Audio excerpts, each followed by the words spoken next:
Meron nga ba talaga ng mga vaccine na galing sa mga aborted fetus?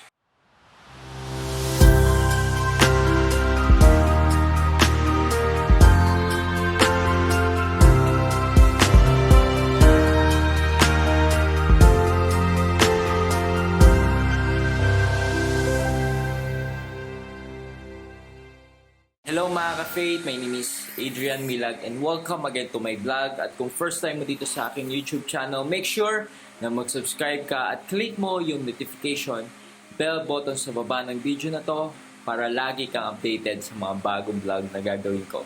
And today mga ka-faith ay gusto ko i-share sa inyo itong naging interview ko sa isang kilalang cardiologist at internist na si Doktora Angelita Aguirre. Dito sa shinare dito ni Doktora ay tinanong ko yung regarding sa mga vaccine. Itong mga vaccine na to na merong ingredients ng parte ng katawan ng fetus. I'm sure baka familiar ka na dito sa information na ito. Naririnig-rinig mo na to.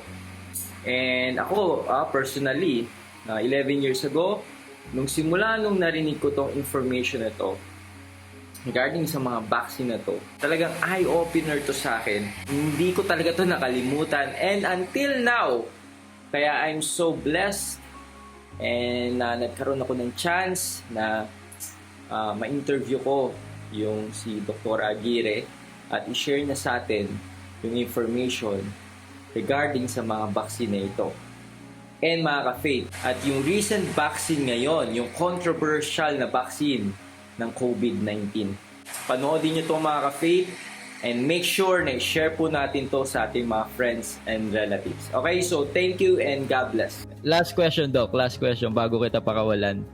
Ang COVID-19 vaccine, Doc, galing din ba yan sa COVID-19, no?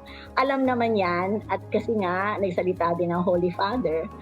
Pero ang stand namin sa pro-life, sinabi niya na it's acceptable kasi nga they're quoting the original statement in the 1990s that it's remote immediate material cooperation. Kami, ang sinusunod namin is, or you can look for alternatives and convince the pharmaceutical industry to stop making vaccines derived from aborted fetal lines. Tell me, Adrian, paano mo sila i-convince na tumigil sa paggamit niyan kung ginagamit mo? Di ba? So, ginagamit naman nila pati yung mga Katoliko na yan. $1 trillion industry yan. In other words, di ba? So, but since we are really true to our mission vision, which is really to preserve life from the moment of conception until natural death. Ay nako, so we want to be true to our calling, no? At saka yan, galing sa mga batang, hindi siya miscarriage yung talagang inabort sila, tapos yung kanilang parts ginamit. Parang di ba, pinatay na nga yung bata, pinagkakitaan pa. Di ba? Parang gano'n, di ba? Sakit. At saka, we can go into the details of it, yung kung bakit ginawang, ang yung kasi ibang bakuna is galing sa HEK 293, which is human embryonic kidney, no? Yung isa naman galing sa retina ng isang batang inabort din sa mata, no? Oh, so grabe. yung per C6 galing yun sa mata. So ang kaibahan nila, may mga bakuna na from the initial preparation or the testing phase to the actual production, gumamit sila ng aborted fetal lines. Pero yung sinasabi nila, yung Moderna at yung Pfizer, dun lang sa testing phase nila ginamit yung aborted fetal lines sa actual production daw, hindi na. Pero, may connection pa rin, di ba? Gumamit pa rin sila kahit sa testing phase. So, we want to be true to our calling, no? And in fact, we have found alternative treatment that can be effective, and we have used it. And so far, no? Me and my family, no, we're okay, no? Pwede ba natin sabihin yun, Doc? Boosters, or immune boosters, and just taking medicines that is effective antiviral, which is available and very cheap, di ba? Pwede ba natin sabihin yun, Doktora? Kung ano yun? Sa'yo, di ba? Yes, okay naman, Doc. So, di ba? anong alam mo? Ivermectin. Oo. We have found that. And ang pinanggalingan ng data na yan, hindi mga pipitsuging doctor, no? Like Peter McCullough, who is a known epidemiologist, a famous cardiologist in Texas. Si Pierre Corey, who is the United States COVID-19 critical care frontliners group in America. Sila yung sinundan namin. So, sinunod namin ang protocol nila. And so far, so good. No? Kami sa Doctors for Life, and we have members from Cebu, Davao, CDO, Iloilo, and Metro Manila. That's what we have been doing. And we have success. But of course, it's being looked down. No? Because wala namang pera din sa dyan. Yes. Wala nang patent yan eh. And we also realized that if you use it early on, because you have to kill the virus in the first 3 to 4 days. Kasi yung dati statement na sa bahay ka lang, tapos pag nahihirapan ka ng huminga, pumunta ka sa ospital, that's late. You already have the inflammatory phase and it will be more difficult and more complicated. No? So you have to early. So you have to kill the virus early, and that's what we learned from Pierre Corey and Dr. McCollum. And as I say, these doctors are not the Pitsugin doctors. These are more experienced than any specialist that we have in the country. Because if you look at their data, their bio data, and how much publications they have in peer-reviewed journals, my gosh, mapapahiya tayo. So, Tsaka ang ivermectin is approved na rin ng FDA, di ba? Well, finally, they agreed to make it available for repurposing, but with doctor's prescription. But at least that's the good thing that we were able to advance. The general milieu of practice in the country, they still look down on it.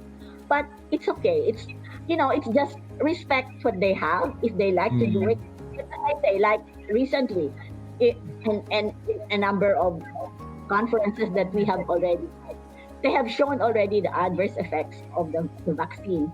So as a bioethicist, my feeling is part of informed decision is to tell the patient that the vaccines are experimental. And given EUA, meaning emergency use approval only. So when you receive the vaccine, you must understand that you are part of the experiment. Okay, so that's okay. If you like to do that, because ganyan naman gumagawa ng research ang mga doktor may informed decision. Pero nalulungkot ako, usap ko yung mga nabakunahan, kung meron silang ganong information, wala. At saka hindi rin nila alam na galing sa aborted fetal lines. Hindi. Walang pasyenteng may alam yan except kami mga doktor na nagkakaintindihan. Pero yung ordinary patients who were given it, they don't know. So yung iba naman, alam nila sinabi naman ng simbahan na okay, di sige, okay. So, ibig sabihin, we respect them. But they should also respect us. Di ba? Because our option is also legitimate. Because as I say, the Vatican statement early on said that you can look for alternatives and convince the drug company to stop making vaccines derived from aborted fetal lines. Amen. So that's what we try to do. No, we have been writing letters. We have been supporting the pro-life group in America in doing that. Pero, huwag naman nila kaming laitin. Di ba? So, irespeto namin sila, irespeto rin nila ang decision namin. No? And that's not people who do not agree to be part of the experiment because that's your option, no? At saka yung sasabihin niya na herd immunity, ngayon pinakita na ultimo yung mga nagpupunod, sinabi nila, we cannot achieve herd immunity simply by this vaccine because even those who have been vaccinated can transmit the virus. In fact, ang ginagamot namin mga nakaraan, post-vax and post-booster. At pagkatapos, yung mga hindi, halimbawa, nag-mix sila dun sa mga hindi nabakunahan, nahahawa nila, no? May sinasabi kasing viral shedding yung mga experts, no? So, in other words, transmit. So, sasabihin nila, i-isolate mo yung mga hindi nagbakuna. Nagtatransmit din ng virus yung binakunahan. So, di ba, meron tayong mga istorya ng mga umattend ng wedding na lahat ng tao bakunado, nagkaroon pa rin ng COVID. So, yes. Nakuha yung bakunado, hindi ba? O, di ba? You don't have to be a rocket scientist to do that. Common sense. Oo. Kung nakuha yung virus mo, magkakasama kayo kung kayo bakunado, hindi ba? So, In other words, there are things that's happening that cannot be a blanket, requirement for everyone. Let's respect each other's decision. So, if mo, we respect you, but you should also respect ours, and you should not ostracize us or look down on our decision because it's a legitimate decision. And we want to be true to our calling. We want to, if ever there will be a vaccine, at saka yun pa, so before you can really develop a good vaccine, it takes years, no? And you know that this is not what, 1, 2 years? And then ngayon, yung mga namamaga ang heart, at saka yung mga nagkakaroon ng iba pang komplikasyon, ang Side sasabihin effect. nila, konti lang sila eh. Parang they need na mas collateral damage. Eh kung ikaw kaya yung kamag-anak nun, di ba? So in Tama. other words, yung kamag-anak nung namaga ang heart, at pagkatapos ngayon nag-a-arrhythmia at ngayon nasa ospital, masaya ka ba? Eh kasi, bali kung alam mo, alam naman kasi niya na pwede siyang mag-myocarditis. So my contention in ethics is, kahit 2% lang ang chance niya na mag-myocarditis siya, dapat alam niya yon because decision niya yon kung kukunin niya yung 2% chance. Eh kung siya pala yung 2% na yon, eh mabuti 2%. Ang nakikita ko ngayon sa isang circle lang ng cardiologist, 5 na yung kanilang myocarditis na kaso. So, Wow. hindi ba? Only a small group. Ano pa, hindi ba? So, in other words, I mean, gusto ko ba ng risk na yun? Di ba, in any treatment, you have to know the risk-benefit ratio, no? Or the cost-benefit ratio. So, therefore, yun ang totoong autonomy tsaka informed decision. Pero kung ignorante ako, basta magpabakuna ka o basta minumitan mo yung gamot na yan, bahala ka na.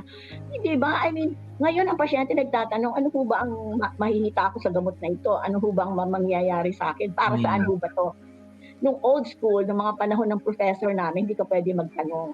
Ngayon ang pasyente nagtatanong, para saan ho ba to? Ano ba mangyayari sa akin dito? You have to explain. So, ganun na nangyari dyan, no? Basta mahala ka. And then, ano bang pinirmahan mo? Naintindihan mo ba yung pinirmahan mo? At saka ang sinabi lang sa'yo, lagnat. Di siyempre lagnat, okay lang. Ayun pa ang isa sa sa birth control. Nag-survey yung mga estudyante ko noon na nagtuturo pa ako. Ano ang sinasabi? Informed ba yung pasyente sa side effects ng pills? Ito ba? Tataba daw ho, sasakit ang ulo. Kayang-kaya ko naman yung pagtaba, madali lang yan, tsaka sakit ng ulo. Hindi sinasabing pwede kang mag-alta-presyon, magkasakit sa puso, magkaroon ng blood clot, magkaroon ng cancer. Konti lang ang nagsasabi nun. Wala pang 20%. So, karamihan ng uminom niyan, hindi nila alam. Tapos nung magka-cancer na siya, tsaka nyo nalaman, bakit may relasyon pala itong ininom ko na ito ng 10 taon sa cancer. Di ba? Di ba malungkot yun? Hindi sinabi sa'yo. Yes, Doc. Thank you, Doc. Alam nyo, sobrang eye-opener talaga itong mga sinabi mo ngayon. Sabi mo nga, baka mag-information overload na sila. And siguro, yung tungkol dyan sa vaccine, specifically dyan sa mRNA na yan, siguro we make another topic regarding that. And and yun so nga. I can find doctors who can tell you more about it. Yes, mas maganda po yun, Doc. And siguro, Doktora, any last word na lang po sa ating mga ka-faith dyan, mga Katolikong viewers natin? Providing you are just information. So, as a teacher, a famous teacher told me once, your teacher or your mentor may tell you something which he says is factual. But as a student, your responsibility is to find out whether it's true or not. So yun ang ating homework.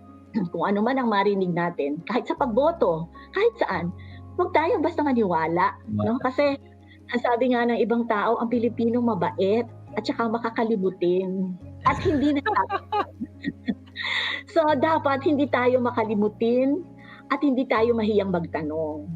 Kasi magtanong at saka mag-aral, no? At let's go outside of the box. Kung ito yung palagi naririnig natin sa mainstream, yung overpopulation na yan, lagi naririnig natin sa mainstream na yan. Yes. Sa RS, nakikirinig natin. Kasi lahat sila, barkada, no? But konti na maririnig nyo yung mga kinuwento ko sa inyo. Kasi hindi magandang balita at hindi magiging successful ang kanilang programa kung alam ng pasyente yan. yun nga ang gusto nilang mangyari maging ignorante tayo. So, huwag tayong maging ignorante. Mag-aral tayo at magdasal tayo para Amen. i-guide tayo ng Holy Spirit kung ano ang mabuti para sa atin. Yun lang, wala akong sinabing huwag nyo itong gawin o gawin nyo to. Binigyan namin kayo ng informasyon, nasa sa inyo ang decision. Wala Amen. sa amin. Just gave you the information. Yes. Ayun, so grabe, Doktora, napakaganda ng mga shinare mo. And I'm praying na yung itong makakapanood nito at mga nanonood ngayon ay, yun nga, tayo ay magsaliksik pa, di ba? Do our own research and homework. Kung i-verify nila, dami-dami naman ng way and yung mga reference nga na mga sinabi mo kanina, Doktora, ay available naman lahat yan. Ayun. So, yeah, you can even show them the slide on the vaccine na hindi natin na-discuss na wala ng time. oh, So, parang wala nang kasunod to, Doktora. Meron pa pala, yes. Yan yung tungkol sa shortly that will inform them. Brief. Siguro haba mong discussion. Yes, Doc. Inabot so, siguro, hindi, Doc, meron pa nga si kay Father Randy, umabot kami 3.5 hours eh. Sige, baka gusto mo pakapiyawin lang yan para matapos na. Pero siguro siguro next natin yan for another topic. I'm sure maraming mga dyan, maraming I can introduce that and then I can invite another doctor to tell you more about it, siguro. Yeah, I'll just introduce you the part about, Teresa Deisher and all that. And then, the few slides that I have that ito. Ituloy na natin to, Doc. Ikaw? Sige, para susunod, na. Madali lang naman yan konti na lang. 3 na lang yata yan o 4, di ba? Sige, Doc. Ayan, share screen. Ayan. Okay. Well, ito lang gusto kong i-share sa kanila na akala natin yung batang inabort basta ganun na lang. Alam niyo po, pinagkakakitaan nila yung bata. Nakita niyo to, they order baby parts which are delivered by Federal Express on dry ice. Grabe, Order ng baga, ng puso, kahit anong part ng bata, sabihin mo kung anong edad, bibigyan nila sa'yo. Di ba napaka-gory yan? That was presented to us in one meeting I attended on life issues in the United States. When I saw this, oh my God! Paano naman hindi magagalit ang Diyos nito sa atin, di ba? Can you imagine yung bata, pinatay na, tapos nagkakakitaan pa yung mga parts niya. Okay, next. At saka ginagawang makeup ha. Itong brand na ito, Neo Cuties, comes from aborted babies. Ang parts niya. Neo Cuties. Now, this is the major person that made us realize about this. Dito lang muna tayo. Si Teresa Deisher, she came here in the Philippines in 2013. She was a plenary speaker of the Philippine College of Peace. Wait a minute, don't show that yet. Para hindi sila ma-distract. Mamaya na ito, eto muna. And then, after that, we invited her to give a satellite symposium in Makati Medical Center with the UST Faculty of Medicine and Surgery.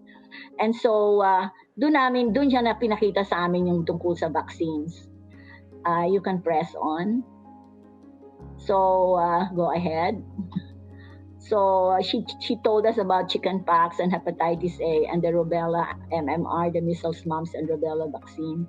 So these vaccines are manufactured from MRC5, a cell line from a normal lung tissue, a 3.5-month-old baby that was aborted, a male fetus that was aborted. And the MMR, W138, ang code niya, is the cell line derived from a normal lung tissue also of a 3-month-old baby, also aborted. So, di ba sad? My gosh! No, and we didn't know that, no? And this being given to children. So, next. Grabe. And so, the ethical way of producing vaccine before. So, awa ng Diyos, yung generation ng mga anak ko, because I was delivering babies in the 70s, was the ethical vaccines using chick embryo, duck embryo, and the animal cell line. So they started only these vaccines and made this available to the public in the 1980s, 1988, no, according to Teresa Deischer. So since 1988, they have been producing vaccines derived from aborted fetal lines. And a lot of the doctors and even the nurses. So this is, okay. A lot of the doctors and pediatricians didn't know that because they did not ask. They were just saying, oh, these are the new. So anyway, alam niyo naman sa medical school, hindi naman kami nag-aral ng how to make the vaccines. We know how the vaccine works, but how it's made and the composition of the additives, hindi namin pinag-aralan yan. No? So I'm sorry to say, but doctors are ignorant about the content of the vaccine, how it's made, etc. Hindi naman yun part ng medical school. So ito yung ethical, you can Google this actually. There's a website where you can look at the ethical and unethical vaccines. Go ahead. Para lang makita nila yung ano. So these are the vaccines available in the USA and Canada. There are ethical alternatives and it's in this particular tabulation. So if you want to know more about this is the website, soundchoice.org. And Teresa Deischer is a scientist who is devoted to promote life at soundchoice.org. Okay? Ito yung original label sinasabi ko sa yung vaccine that's from human diploid cells. Can you enlarge? Can you press on? Yeah, ayan human diploid cells. This is the original vial that they used to give by the DOH used to be given. It's there. But when we call the attention of the public about that, as I said, they eventually removed that label and just put approved by WHO standard. So ngayon, hindi mo na makikita itong human diploid cells na to, but it should be in the commercial preparation that is being given in the clinics of private doctors. The human diploid cells, because that's an ingredient. Kumbaga ingredient siya, part of the vaccine. So it should be labeled there. When you see the human diploid cells, that means these cells are from a human being. And unfortunately, that human being was aborted. Wow. Okay, so ito yung summary na official Vatican statement in 2005. There is a grave responsibility to use alternative vaccines and to make conscientious objections with regard to those which have moral problems. Which occurs in the context of moral coercion. Kasi di ba ang nangyayari, parang napipilitan ka kasi wala daw ibang available. Yes, Doc. Parents are forced to act against their conscience. So that should not be the case. You should not be forced to act against your conscience. So that's why, as a grandparent, I really help my children to look for a pediatrician who can provide them the ethical alternative, which is in Japan. No? And in fact, as I said, the pro-lifers in the US go to Kitasato University to get that vaccine. But unfortunately, a lot of parents and grandparents are not aware that their grandchildren are receiving vaccines derived from aborted fetus. Or, yun naman ang pediatrician ko yan, di wala. Diba? Next. No, tapos na tayo dyan. Forward. So ito ay responsibility natin to make objections known to the healthcare providers and vaccine manufacturers. So vaccines that are morally tainted should not be an obligation for us. So, di ba? Ayaw mo, we should not be forced. Correct. Ethical considerations. At saka they should be at conscientious objection.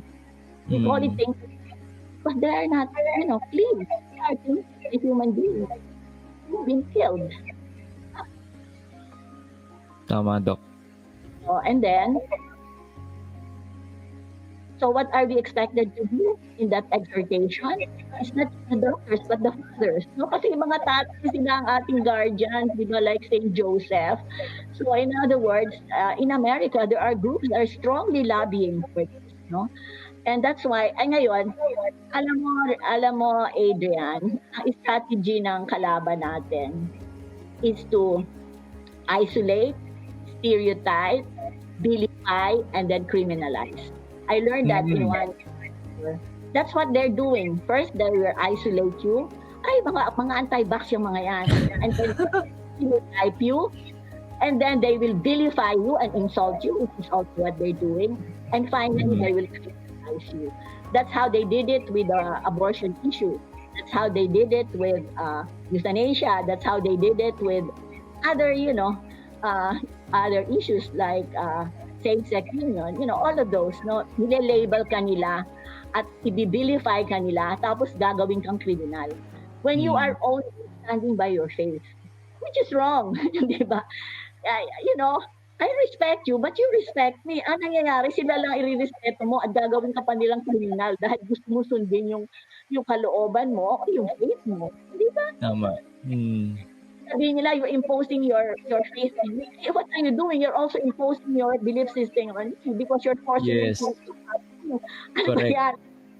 So just leave me alone and I leave you alone. Di ba?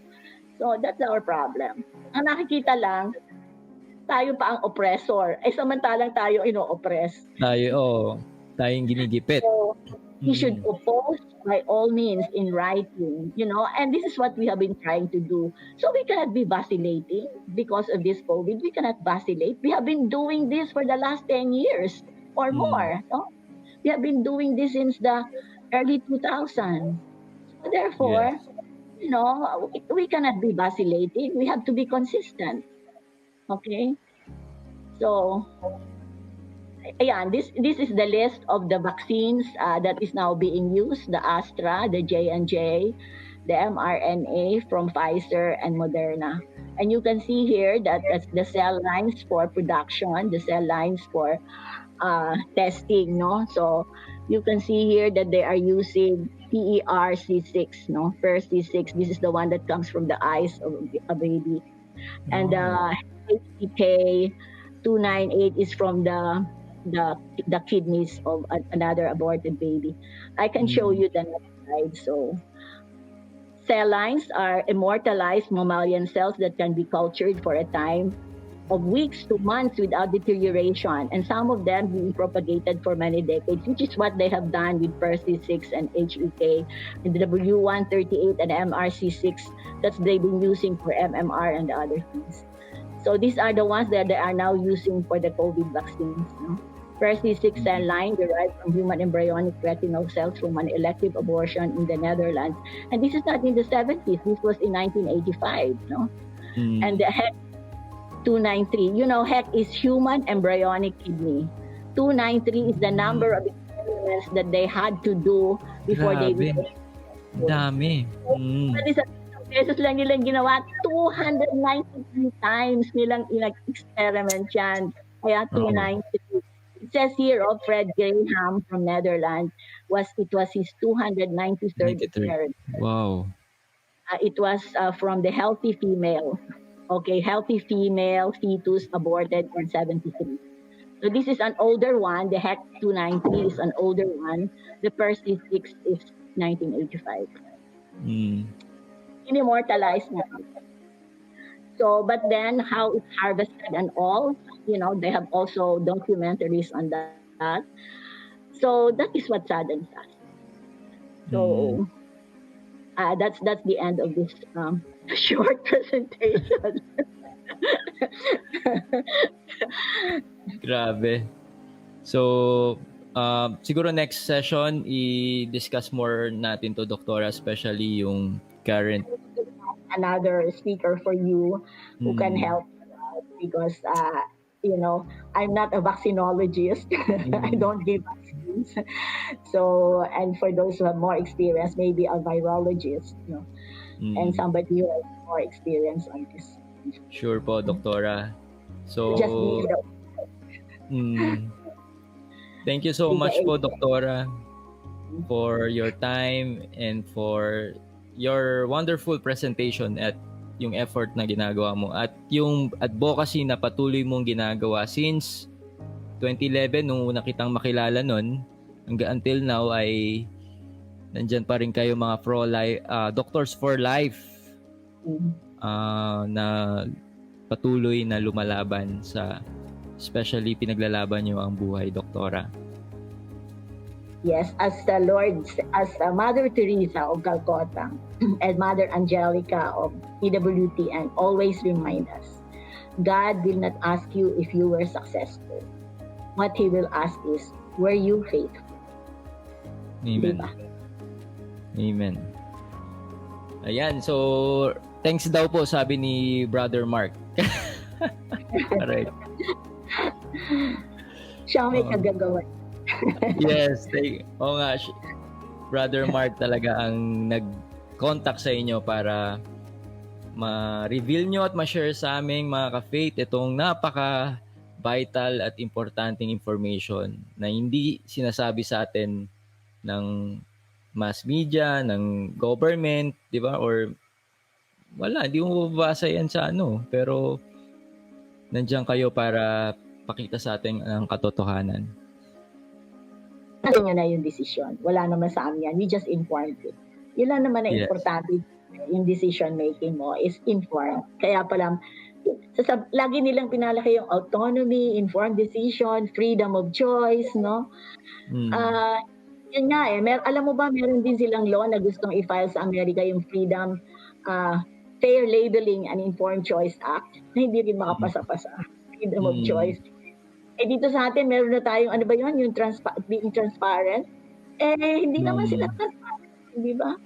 So, And mga ka-faith, I invite you to check out my merch store sa Merchiful at sa Shopee. Kung interested ka na makita yung aking mga merchandise item, punta ka lang sa link na ilalagay ko sa baba or sa taas ng video na to. So that's it. Thank you for watching this video. I hope na na-bless at na-inspire ka dito sa aking vlog.